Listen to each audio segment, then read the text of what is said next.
Brought to you by L&M, the modern cigarette that lets you get full, exciting flavor through the modern miracle of the pure white miracle tip. Live modern. Smoke L&M.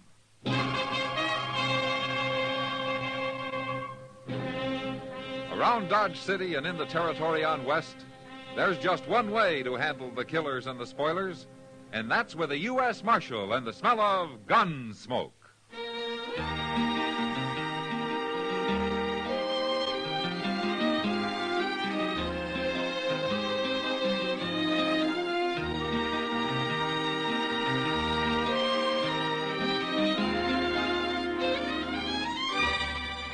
Gunsmoke, starring William Conrad.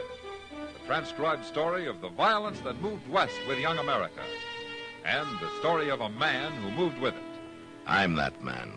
Matt Dillon, United States Marshal. The first man they look for and the last they want to meet. It's a chancy job, and it makes a man watchful. And a little lonely.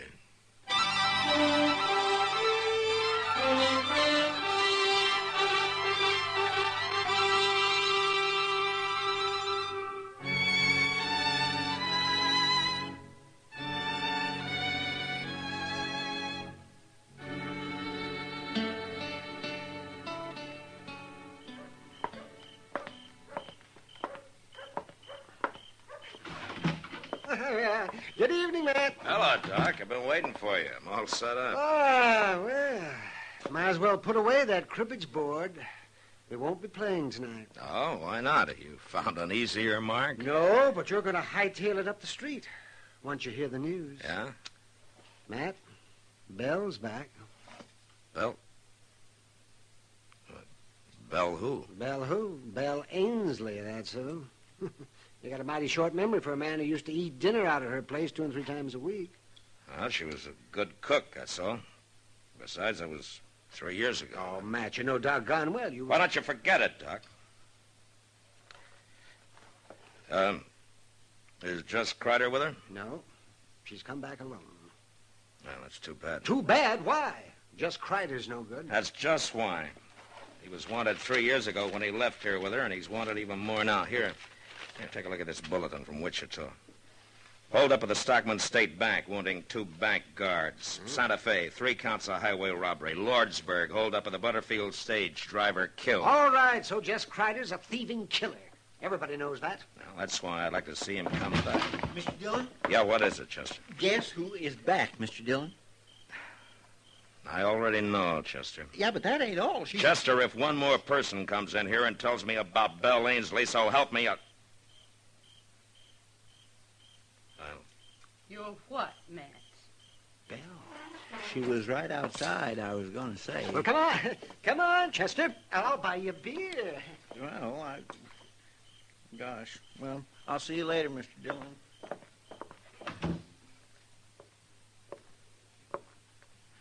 How are you, Matt?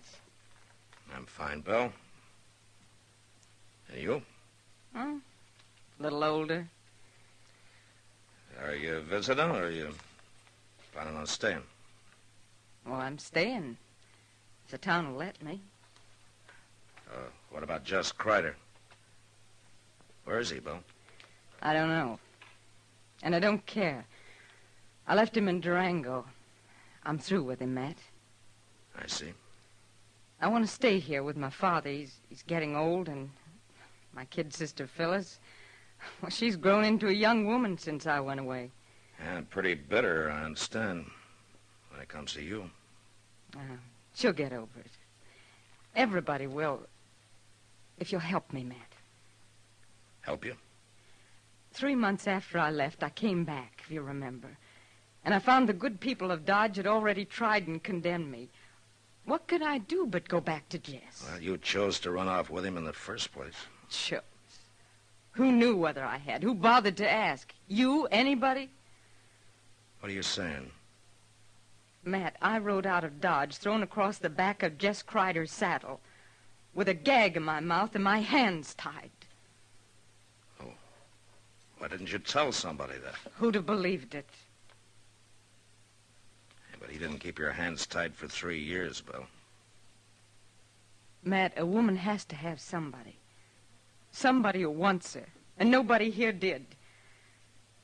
As bad as he was, Jess was my man. Yeah.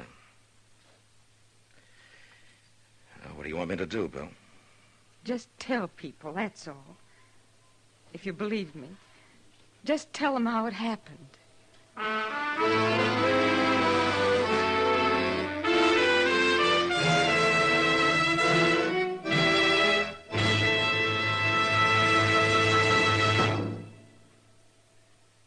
Why don't you live modern? Live modern. Live modern. Change to L&M. Only with L&M can you enjoy the full, exciting flavor of today's finest tobaccos through the modern miracle of the L&M Miracle Tip. Through the pure white Miracle Tip, L&M tastes richer, smokes cleaner, draws easier. No other cigarette, plain or filter, gives you all the flavor you want. The rich, exciting flavor you get only from L&M. So light up, free up, let your taste come alive. Live modern. Smoke L&M. Make today your big red letter day and start to live the modern way. Live modern. Get L&M today.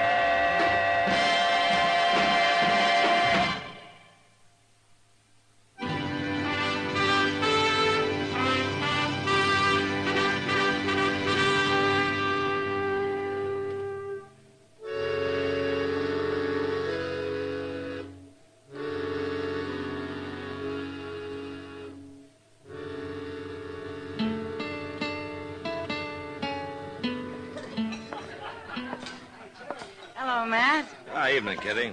Where'd you get all the crowd? The trail herd's in. The bar Double D from the Panhandle. Oh? I understand an old friend of yours came back last week. You know, a man tips his hat twice to a woman around here, and he's married. Is that really all you did, Matt? Tip your hat twice? Yeah, just about. Have you talked to Belle? Well, in passing. I heard his story. You believe it, Matt? That's possible. It's the kind of a thing Jess Kreider would do. I don't know for sure. Well, if it did happen that way and she's left him for good, then I guess maybe she's got some sympathy coming to her. Yeah. She sure didn't get much at home. What do you mean? Well, she moved back in at the ranch. Yeah, so I heard. It was all right with her father, probably on account of her cooking. You remember her cooking, Matt? I remember old man Ainsley well enough. He worked both those girls half to death. Well, anyway, I guess her sister really raised Cain. Well, I figured that'd happen. She's hated Belle ever since the night she ran away with Kreider, or was taken away. But I didn't think she'd carry it so far. Now, what do you mean? Phyllis left the ranch yesterday and moved into town, Matt.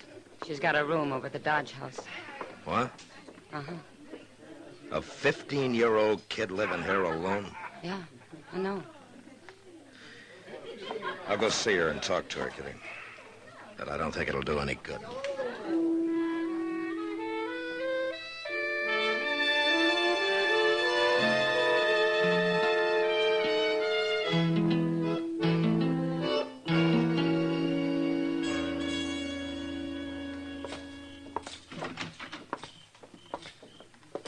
Well, good evening, Marshal. Chester.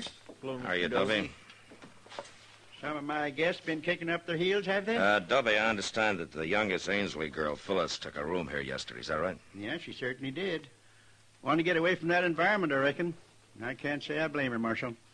I know if my sister'd been cavorting around for 3 years with a cutthroat like Jess Kreider, Dovey, would you mind telling the girl that I'd like to talk to her? And I can't very well do that, Marshal. Oh, why not? Because she up and left this evening. What? Yep. I've already let the room to somebody else. She said she was leaving the country and wasn't coming back. Leaving the country? Well, was she alone? Well, now, she walked out alone, but I kind of had the impression there was some man waiting for her outside. And you let her go? Well, there wasn't nothing I could do about it. Well, you could have told somebody, her family or me. She's only 15, Dovey. Well, that's growed up the way I look at it. Anyway, I figured it's just another case like her sister Belle. It sure ain't none of my responsibility.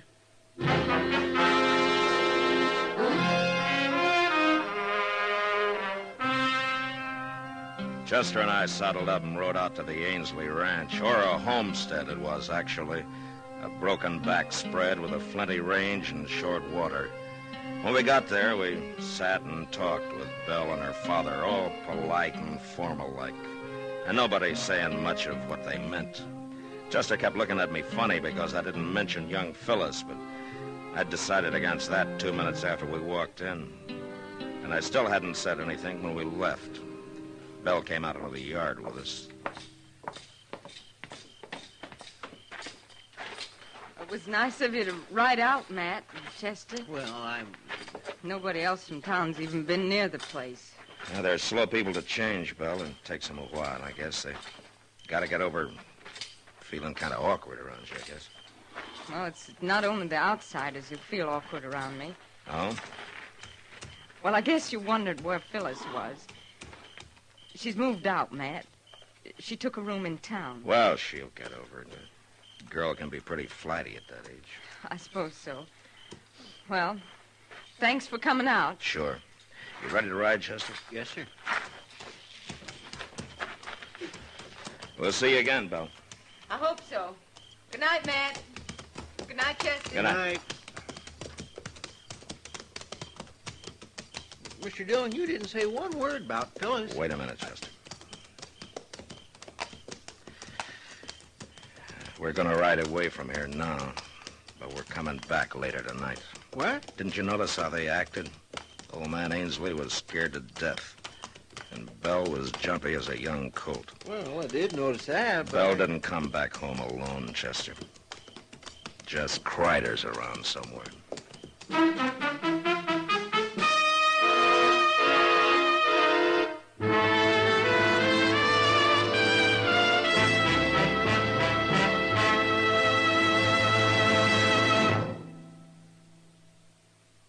Why don't you live modern? Live modern. Live modern. Change to L&M. Yes, live modern. Smoke modern. Smoke L&M. Enjoy a modern cigarette. L&M gives you the full, exciting flavor of today's finest tobaccos. No other cigarette, plain or filter, gives you the flavor you get through the modern miracle of the L&M Miracle Tip. Through the pure white Miracle Tip, L&M tastes richer, smokes cleaner, draws easier. So light up, free up, let your taste come alive. Live modern. Smoke L&M. Make today your big red letter day and start to live the modern way. Live modern. Get L&M today.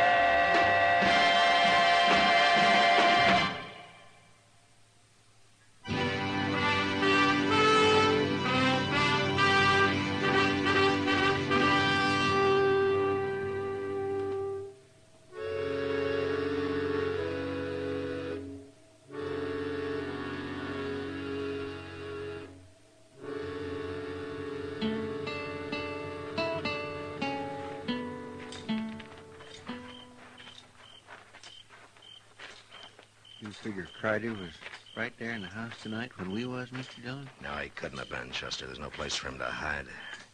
Probably holed up in the barn. We'll look there first. Yes, sir. There's a lantern burning inside. Yeah. Now, you wait here and keep me covered. I'll edge up to the door and then go in fast. Yes, well, now, you be careful.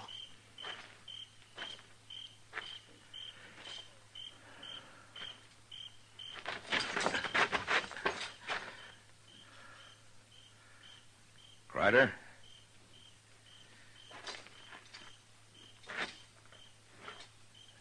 Jess?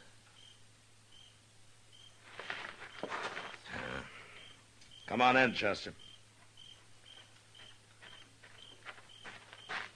He ain't here? No, but he has been. You see that blanket on that straw there? It's made up for a bed. Well, maybe he's up at the house now. I don't think so.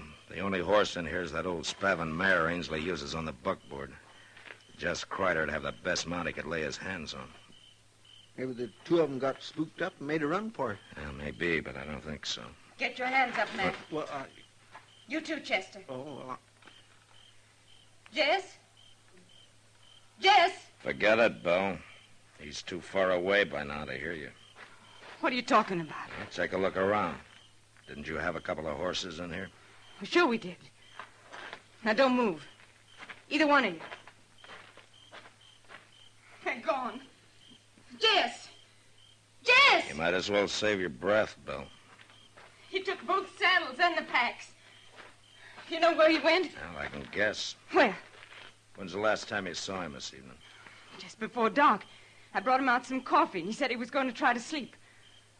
Matt, where'd he go? Tell me. There's not much point in holding a gun on us. Not now. Stay back, Matt. Let's have it, Belle. No. Thanks. well, now, a man can breathe a mite easier without that thing staring him in the face. What's happened to Jess? Tell me. What do you care? You've left him, haven't you? You said you hadn't. Oh, I only came and told you that so you wouldn't get suspicious. Jess caught a bullet in that holdup at Elko. It was bothering him some, and we had to find a place to stay for a while. So you brought him home to the family, huh? And in less than a week, your kid's sister ran away from home. She didn't run away. I sent her into town. And why? What's the difference why? Because Jess was bothering her, is that it? What are you saying? He's always been known for it, Belle. Was that the reason? All right, that was a reason. She's my sister, Matt. And she's only 15. And Jess is your man, huh? Isn't that what you told me when you came to my office? Sure, that's what I told you, but never mind that now. I want to know what's happened to Jess. The same thing had happened to Phyllis, I guess. She checked out of the Dodge house this evening, Belle. She said she was leaving the country for good. What? A man was waiting for her outside. And Jess Kreider left here with 2 horses. Get him, Matt. Go after him and get him. You know where he might be. Of course I know. I know everything about him. I've had 3 years to learn, haven't I? All right, then where is he? He'll only ride at night. He'll stop at sunup. There's an abandoned shack about a mile west of where Little Deer Creek runs into the Arkansas. Yeah, I know the place. Well, that's where he'll be. We've used it before. We stopped there on our way in. All right, Belle. That business about your hands being tied, being thrown across the back of Kreider's saddle. That part was true, Matt. All right, Bill. Come on, Chester, let's ride.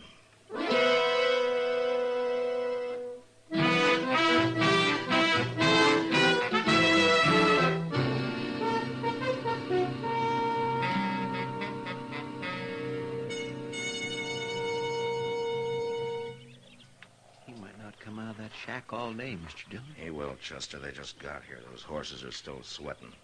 He won't leave them standing there saddled for long. It wouldn't be too hard a chore to slip up through that plum thicket there at the back. No. If he fights, I don't want the girl in it. We'll just wait till he comes out. Doggone if I can understand women at all, Mr. Dillon. I've had the same trouble myself a time or two, Chester. But why would that nice young girl want to go running off with a murdering outlaw like Jess Kreider? Maybe it's more a matter of hitting back at her sister. She's let her hate for Belle build up till it's driven her half crazy, I guess. Somebody's coming out. It's him. Yeah. Easy now. We'll just let him get clear of the cabin.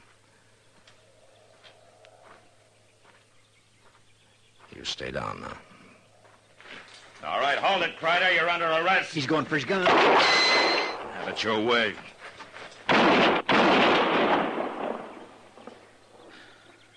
Okay, Chester.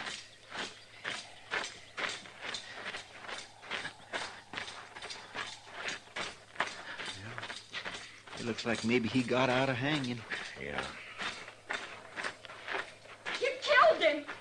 Marshal, you killed him! Why? Do you know what you've done? I know, Phyllis. Oh, no, you don't. Yes, I do. I've kept you from making an even bigger fool of yourself than you already have. Oh, what are you saying? I love him. We were going to be married. Well, we were. Phyllis, you better go home and talk to Belle about that. Oh, Belle, I'll never say a word to her again as long as I live. Now, you listen to me, Phyllis. You got to get rid of that hate of yours. If you don't, it's going to ruin your life for good. Now, you go home and you talk to Belle and you listen to what she's got to say before you judge her. No, I won't go back. Yes, you will. I can't. Not now. Nobody will ever know about this, Phyllis. I promise you. Jess Kreider was alone when I found him. Now, there's your horse. And he's still saddled. I can't. I don't want to. I know what you need, young lady. You see that plum bush over there? Well, I'm going to cut me a switch off of that, and if you're not out of here in 1 minute, Oh, you wouldn't. Oh, I wouldn't, huh? Well, you just watch me. Marshal, Yeah?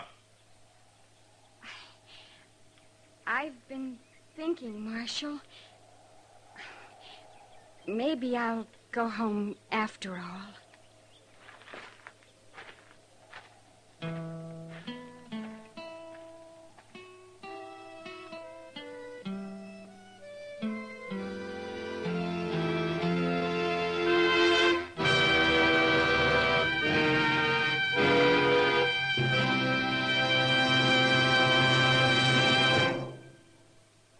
In a moment, our star, William Conrad.